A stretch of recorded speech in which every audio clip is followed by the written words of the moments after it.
যদি কেউ মোবাইলের মধ্যে অপকর্ম দেখে তাহলে তার এই দুনিয়াতেই ভয়ানক তিনটি শাস্তি হবে।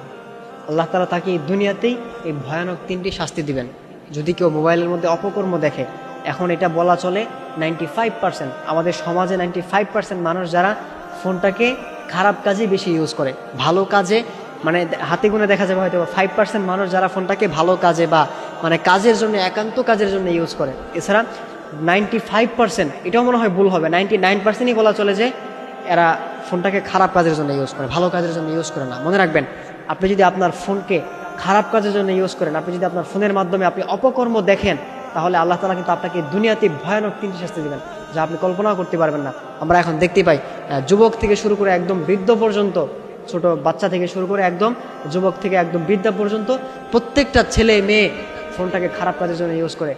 বিভিন্ন ছেলেরা মেয়েদের ডান্সের ভিডিও দেখে, অনেক খারাপ খারাপ যে ভিডিওগুলো আছে এগুলো তারা দেখে, মেয়েরাও এগুলোর দিকে আকৃষ্ট হয়ে যায়, এগুলো খারাপ খারাপ ভিডিওগুলো দেখে। মনে রাখবেন, যারা ফোনের মধ্যে মোবাইলের মধ্যে অপকর্ম দেখেন, আল্লাহ তাআলা কিন্তু আপনাদেরকে দুনিয়াতে ভয়ানক তিনটি শাস্তি দেবেন। তার মধ্যে নাম্বার 1 যে শাস্তিটা, সেটা হচ্ছে যারা মোবাইলের মধ্যে অপকর্ম দেখে তাদের রিজিকের বারাকা চলে যাবে, তাদের রিজিকের মধ্যে কোনো বারাকা থাকবে না।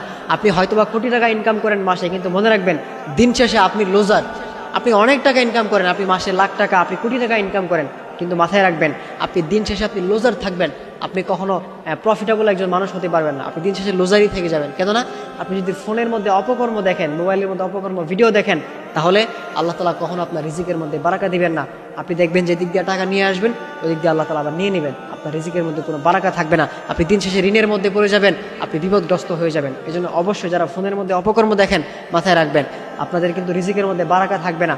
আপনার একের পর এক বিপদ, একের পর এক অসুস্থতা, একের পর এক সমস্যা। দেখা যায় আপনি অসুস্থ হলে আপনার স্ত্রী অসুস্থ হবে, একের পর এক অসুস্থতা লেগেই থাকবে, একের পর এক সমস্যা লেগেই থাকবে। সুতরাং প্রিয় ভাইয়েরা আমার, যারা ফোনের মধ্যে অপকর্ম দেখেন আপনারা অবশ্যই সতর্ক হয়ে যান, নাহলে কিন্তু আপনার নাম্বার 1 যে ক্ষতিটা হবে সেটা হচ্ছে আপনার রিজিকের বারাকা চলে যাবে। এরপর নাম্বার 2 যে ক্ষতিটা, সেটা হচ্ছে যারা ফোনের মধ্যে অপকর্ম দেখে তাদের মনের মধ্যে কোনো প্রশান্তি থাকে না।